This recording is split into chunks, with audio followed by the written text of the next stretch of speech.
Computers and AI cannot be creative. It doesn't understand what it does, and it will never have sentience or consciousness the way that we do. From Elon Musk's warnings to the so-called Godfather of AI, Dr. Robert J. Marks is returning to the Science Dilemma podcast to let us know what's hype, what's real, and what does it all mean about our future. Is AI this sleeping monster that's going to take over everything and we should all be scared of it? Or is it just an overhyped tool? And given that he advises some of the most influential people in the world on this topic, I think we should listen to him. And some of his answers might just shock you. Let's dive in. Thank you so much for joining us today, Dr. Marks. Oh, it's good to be had. Yeah, it's awesome just having you back. A lot of people did enjoy our last episode together, and so we wanted to maybe touch base with you on AI again. Okay. Jeffrey Hinton, he said that AI will have self-awareness and consciousness, and that us as humans, we don't really know what we're doing as far as AI goes. So what is your, I guess, hot take or even opinion on that? Anytime you hear forecasting, I think it was Niels Bohr that said forecasting is dangerous, especially if it's about the future. And it turns out that Jeffrey Hinton is making a prediction. I call this delayed scrutiny. In other words, you're not going to be able to show whether Jeffrey Hinton is wrong until you get into the future. And so you get all of these claims made with delayed scrutiny, and that's one of the ways to check out the fakiness of AI reporting. I can point you to a 1950, I think it's 1950, anyways, in the late 50s, a story in the New York Times that said that a New York, it was the New York Times, it was a UPI story. It said the Navy had just generated a new robot that could walk, talk, and we think that eventually it's going to be conscious and it's going to do other things. So delayed scrutiny is a big flag. Anytime you hear that, you have to wonder about the forecasting. I will tell you that in 2016, Jeffrey Hinton said that they should stop training radiologists now. He was a pioneer of something called convolutional neural networks, which allows the inspection of images, radiologist images, and was really, really good at detecting, little blotches and little suspect artifacts on the X-ray or whatever imaging technique you use. And he said, we should stop this. Now, this was in 2016. He said, this is going to happen in 5 years. Well, in 5 years, there was actually a shortage of radiologists.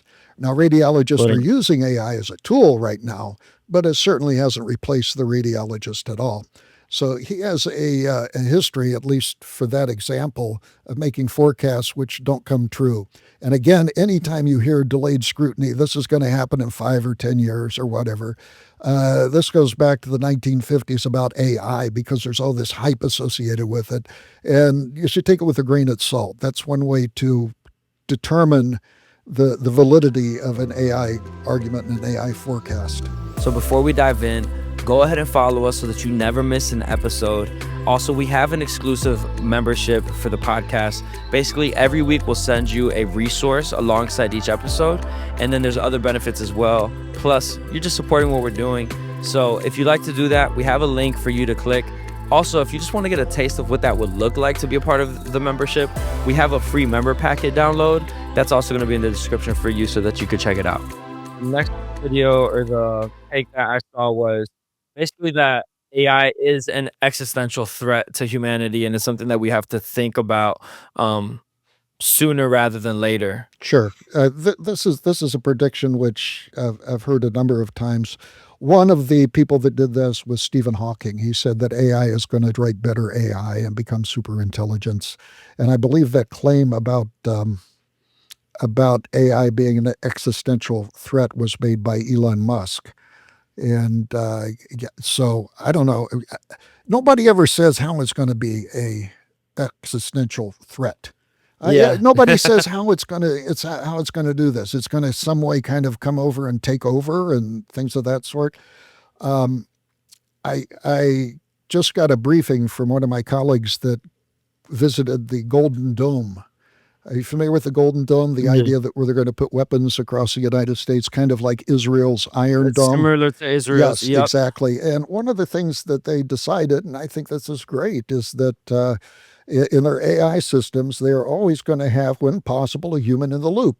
And if you have a human in the loop, then AI cannot take over. I think that if you do an open-ended AI taking over, that's probably not a good idea, especially if you haven't vetted the AI. And there is AI that's vetted. I mean, I would not mind riding in one of these driverless taxis in San Francisco and Austin. That's fine, because their Yeah, system is not complex. It turns out that the more complex a system is, the more ways that it can go wrong, and gotcha.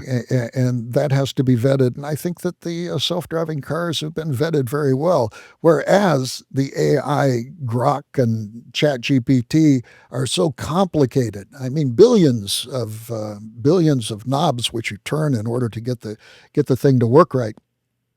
That there's so many ways that it could go wrong, and it has so-called hallucinations. I don't like the word hallucinations, because what it's doing, it's responding the way that it was trained, for Pete's sakes. It's not hallucinating. Yeah. It's an anthropomorphization. Oh, that's a big word, isn't it? Yeah, in other words, there's this thing which makes us relate to AI as a human being. It's not a human being. It's a computer, for Pete's sakes. And so I think that there's a danger there in making that assumption. So Because it's been coded to relate with us as humans, but it itself isn't. yeah, it's Yeah, doing yeah. what it was trained to do. In fact, that's the reason that there will never be super duper AI. I'm not sure we addressed this last time, but one of the Yeah. things is that AI is never going to be creative. And in order for AI to write better AI has to be creative. And creative is defined as the program does something which is beyond the intent or explanation of the programmer, and that hasn't happened yet. So, Have you spoken with people that are like just colleagues or other people that are experts on AI where they disagree with oh you? yeah, well, I think there's a lot of people that disagree with me, but I think that they all have something in common, at least in my experience and the people I've interacted with, is they believe that we are computers made out of meat, and that therefore we can be replicated. We talked about the AI church, for example. There is a faith, and that faith is unfounded, that we are computers made out of meat. They have their own faith, and it's kind of weird. So Yeah, that's really funny how they believe that about us, yet they don't believe that somebody also coded us. yeah, well, Elon Musk, for a while, I read this on the web, so it must be true, that he believes that we're simulations. There's a number of different models of consciousness. And one of them is simulations, that we are simulations of a higher power, something like in the Matrix or something like that. And Musk, for a while at least, believed that we were simulations. So George Gilder, the founder of Discovery Institute, said that Elon Musk is an incredible entrepreneur, an incredible guy to get things done, but he's kind of a retarded thinker. And I think that that's a quote, by the way. That's not me saying that. That's George Gilder. So I think that some of these things that he said in terms of that we're simulations, and that things are an existential threat are, yeah, I don't think they have any credence at all. And AI is more dangerous than thermonuclear weapons. I don't I know. was about to ask that next. Yeah. How could that be? I know what I can do with a thermonuclear weapon. I can wipe out the power grid if I put it up high enough and send out an EMP. I can wipe out cities if I have a thermonuclear device. So I don't know. I would have to look at the definition, and that's one of the things you have to do when when such claims are made. You have to define the terms. What does an existential threat mean, and why is AI more of an existential threat than thermonuclear weapons?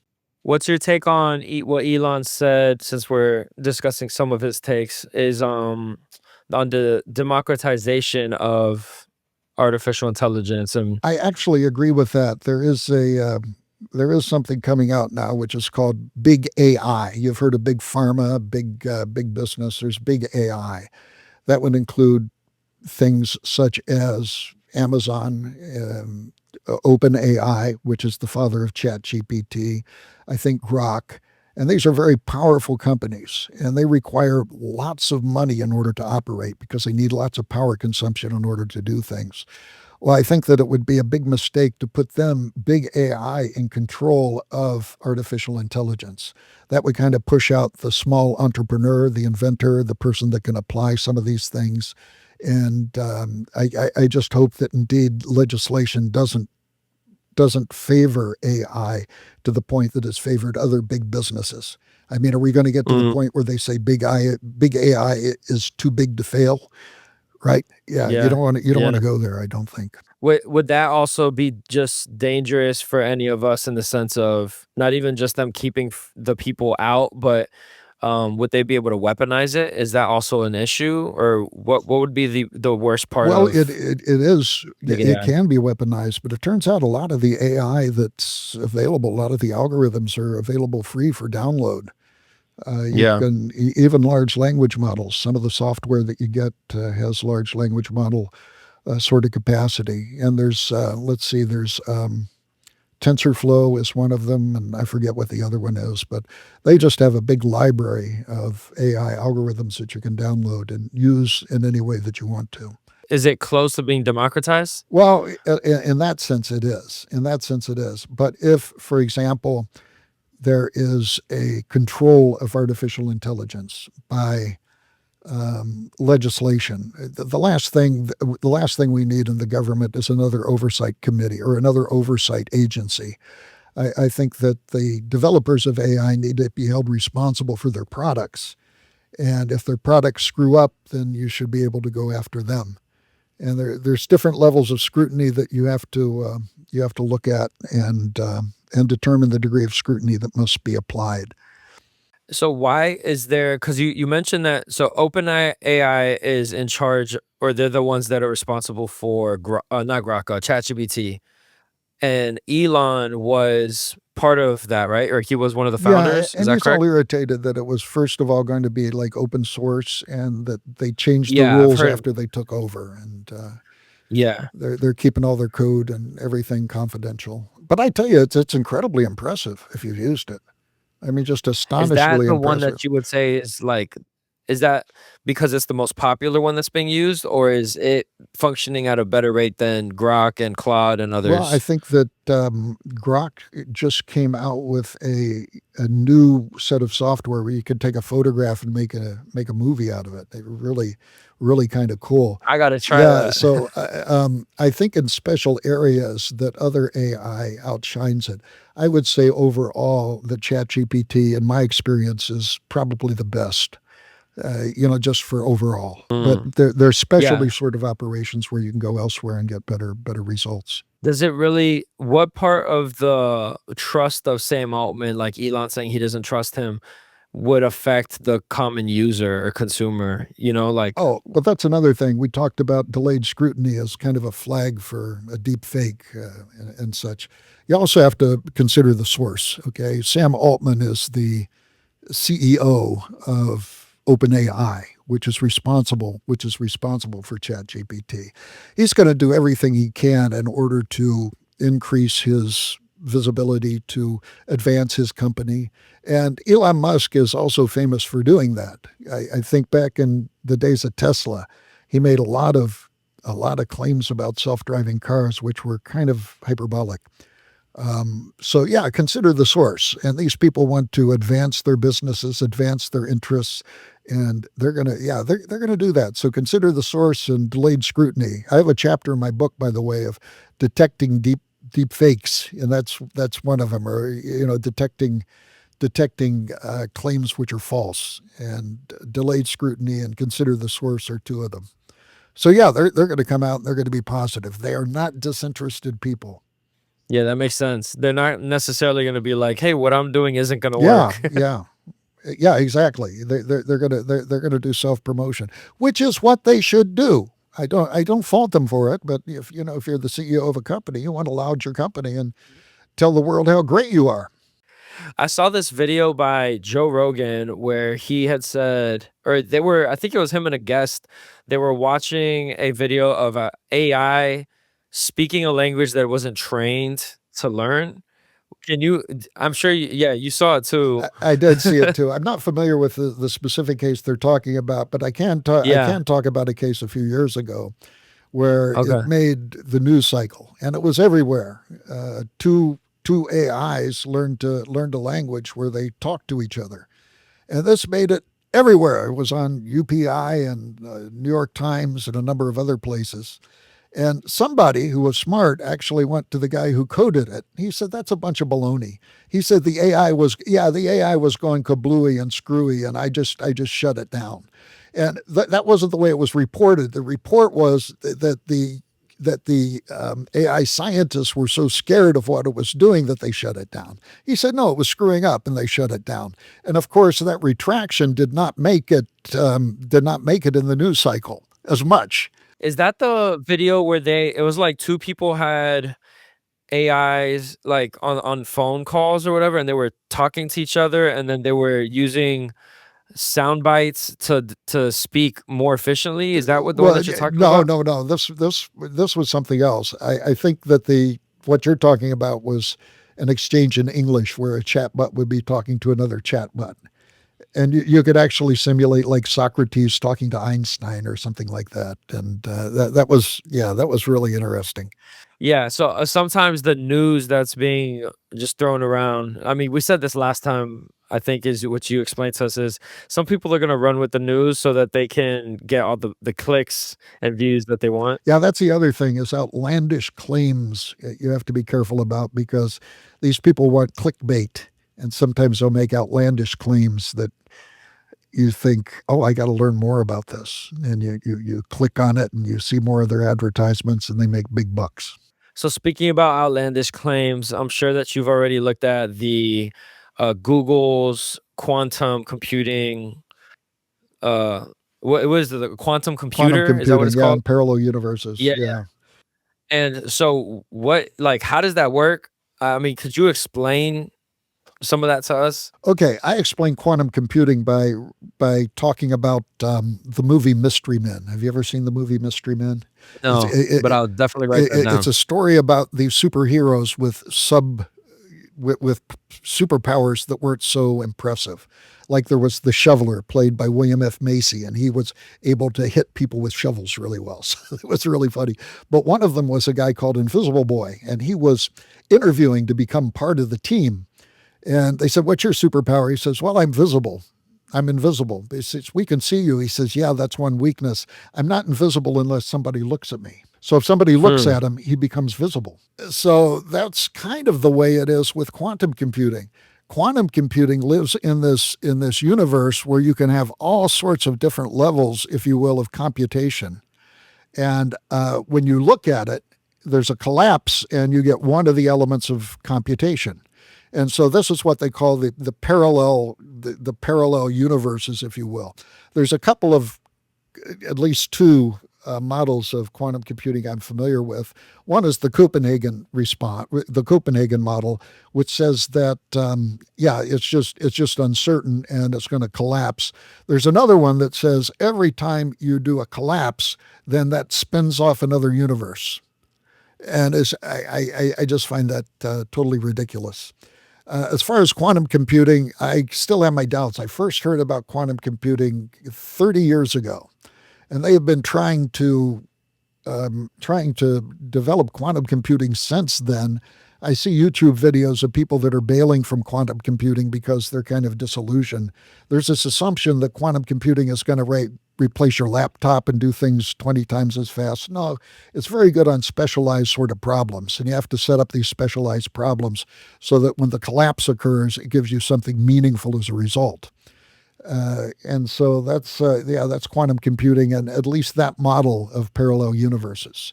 And again, it's just a theory, and I think that most intelligent people, like me, subscribe to the Copenhagen model, which is that there's just uncertainty out there, and if you look at it, just like Invisible Boy, it becomes visible. It actually collapses to a specific result. But as long as you don't look at it and you don't have this so-called quantum collapse, then it's out there doing all of these things in parallel, if you will. And why do people want to use that to explain, I guess, the multiverse? Well, by the way, there is absolutely no evidence of a multiverse. And there's two types of multiverses. There's one which is kind of We're the universe. This is the universe, and there's a bunch of other universes that are parallel to this. I think that this comes out of string theory, and indeed, there's absolutely no evidence of that, and there's no evidence of string theory either. I mean, that's kind of something that has been looked at, and I don't think that there's going to be many more advances in that, at least in the near future. And so it's something which is totally done on faith. And if you look at things such as the creation of people, I'm a proponent of the God design things, and I say that, okay, this building I'm in, do you believe that there was an architecture? Do you believe that there was a planner, somebody that actually drew the schematics of it? Do you believe there were builders came out here and nailed things in the wall? And they said, well, yeah, of course. And I says, but you've never met any of those, have you? And they haven't. They haven't met any of them. And then we talk about ourselves. How could we exist just like the building without a creator? Now, what happens with multiverses? This is one of the explanations of those that are materialist and say, well, it must have happened. They said, well, yeah, the chances are really small, but if we had like 10 to the thousandth parallel universes, well, all of a sudden the probability of one of them having a sentient life like us increase. So they're using it to expand their theory, but it's something which is done totally on faith, and there's no evidence of parallel universes of which I'm aware. So you believe in intelligent design, and then how do you then explain to somebody that does ask you, like, well, why do you believe that it's the God of the Bible? Then that's the intelligent Well, there's designer. actually two steps. One is that one is the belief in God, and of course that brings you into a monotheistic area, which are Jews, Muslims, and Christians primarily. And then you have to address the question of Christ, and was Christ, your savior? And I mentioned that there's a God-shaped vacuum inside of everybody. This is what Blaise Pascal said, and you got to fill it with something. You got to fill that, and so the atheists fill it with the AI church, the Muslims fill it with Muhammad, the Hindus fill it with, I don't know, whatever. Yeah, Whatever. the Christians fill it with Christianity. And I guess in summary, in blunt summary, I think that this God-shaped vacuum is like a hole, and that hole is circular. And if you look at the faith which has the most explanatory power, that is Christianity. It just fits reality so well. And so that's the round peg in the round hole. I think all of the other religions are kind of square pegs and rectangular pegs. And then, of course, the deity of Christ is also incredibly important there, and it explains and models humanity the way it is, that we're all sinners, we all know right from wrong, yet we sin. And if we are put up in the judgment day and God is a righteous judge, he's going to send us to hell because we have sinned. There's a lot of religions which say, if you do more good works than bad works, then that kind of balances out. But if you go into a courtroom and you're in there for manslaughter, you don't bring up, well, last week I worked in the soup kitchen and, I Yeah. helped little Yeah. old ladies across the street. It doesn't matter. You're on trial for your sin. And that's what God has to do. And God is a righteous judge, so he'll send us to hell, but he's also a loving God, and he's the one that sent his son Christ to pay for our sins, which is just beautiful. And it's an incredible love, which when I think about deeply, I choke up. It's just an astonishing love. And the other thing that happens, I think, when you become a Christian is that you change. They call it being reborn, if you will. And you change and you become a different person. I know when I came to Christ as a junior in college, I changed. I mean, I was a totally different person on the outside.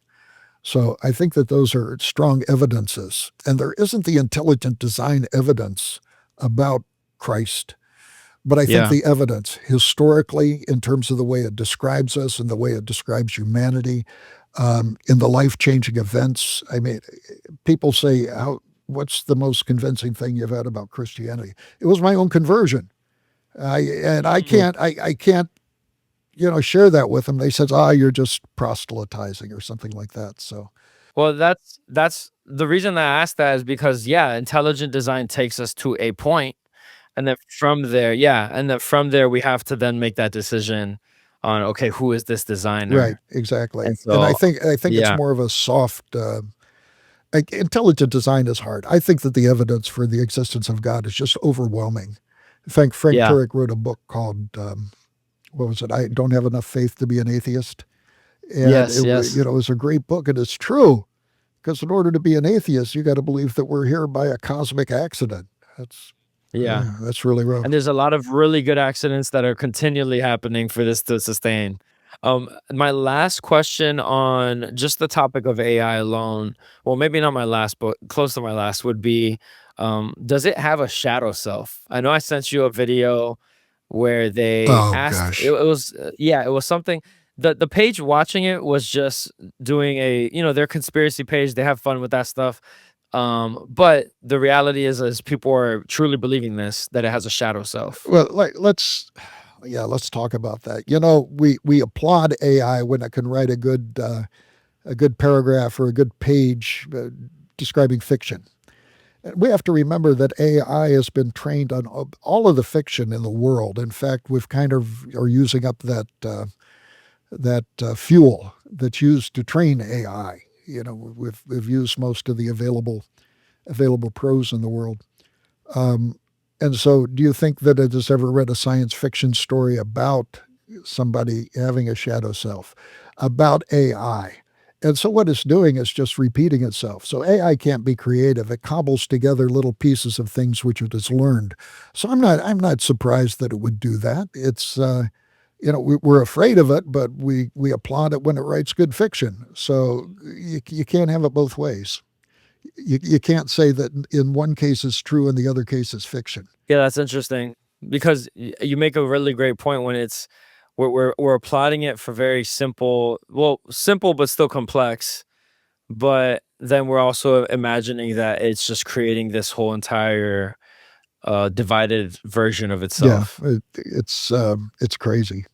as if it didn't have input information on those very types of narratives. Computers and AI cannot be creative. It doesn't understand what it does, and it will never have sentience or consciousness the way that we do. Now, all of those you have to define before you go into it, but that's going to be a limitation. As far as computer coding goes, is that something that we're still gonna need to understand and have? Like even myself, I vibe coded a little bit and had fun. But then I'm also like, okay, how do you even take this to the next level? You vibe code, you create something cool or at least a rough draft, but you still need a coder, right? Oh I mean, yeah, you need people that truly understand coding. That's not gonna go away. I don't think so, but I think that all of these aids for writing code are going to be very useful. They're going to be good tools.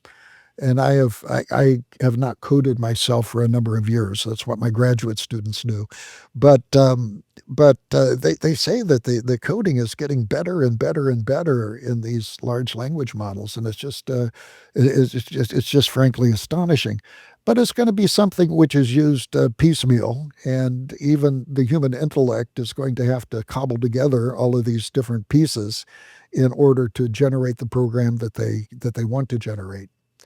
So that's the way it's going to be, and it's going to be a tool. Um, I asked an undergraduate, for example. Um, I asked him, "Do you use a calculator?" He said, "Yeah." I said, "Can you do long division?" Remember, we learned long division in school, and he hesitated and says, "Well, not very well. We don't need to do long division. We don't need to go through spelling checks. Word does all of that for us. We don't need to code little parts of our program. We can go to Copilot and we can say, generate some software that does this, and it'll do it for us." So we're just having more and more fun in terms of what technology can do for us, making our lives easier and easier and easier. So we don't do long division anymore. We don't teach spelling anymore. I don't know what happened to the spelling bee. I don't even know if they still have that. But Yeah, no one's impressed yeah, anymore. no one's impressed anymore because all of the, and even with your grammar, And I think I mentioned this last time, but I write clunky paragraphs and I look at it and I say, man, that's clunky. And I go to ChatGPT and I said, rewrite. And I put down my paragraph and it comes back with a pretty good response. I have to go back and I have to polish it a little bit, which is fine. But the thought is mine and the content is mine. So I don't have any worries about using ChatGPT for that. That isn't cheating. That's using ChatGPT as a tool. It's an editor for you, basically. It's just organizing your Sure, thoughts. just like Grammarly, it checks your grammar and Yeah. all of this other stuff. So, yeah, so life is becoming easier, and this is going to be really great for our society. How do we keep from becoming lazy when it does come to thinking well and thinking critically as far as using these tools? Well, I think that these large language models are indeed replacing different occupations. And yeah, certainly that's the case. And I think that yes, it can make us very lazy in terms of in terms of our creativity. But now we're lazy in learning long division and learning our spelling words.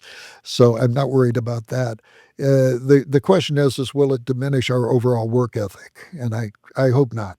Yeah, I think I did see somewhere, I forgot who it was, but that they were saying, some people are going to be lazy and some people are going to think twice as fast about more productive things. So it's not really the tool that's the problem, it's the people using it, which Exactly. is really biblical, right? Like at the end of the day, a lot of things are amoral.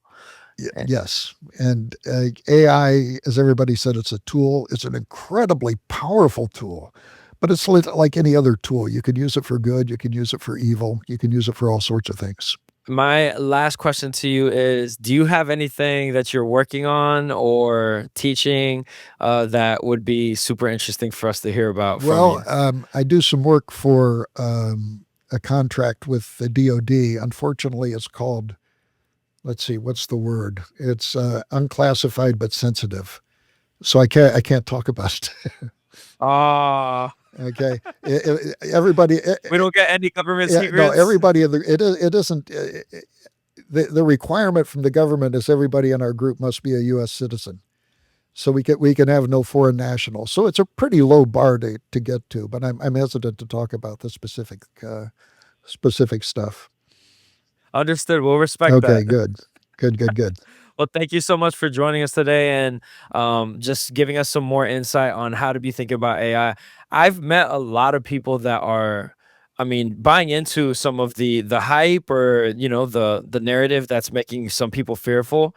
And because of my first conversation with you, it's at least given me some peace that some of the stuff is just hype and it's us buying into social media bait. It is, and I would. Those that want medicine should probably come to the Discovery website, mindmatters.ai. Okay. Mindmatters.ai.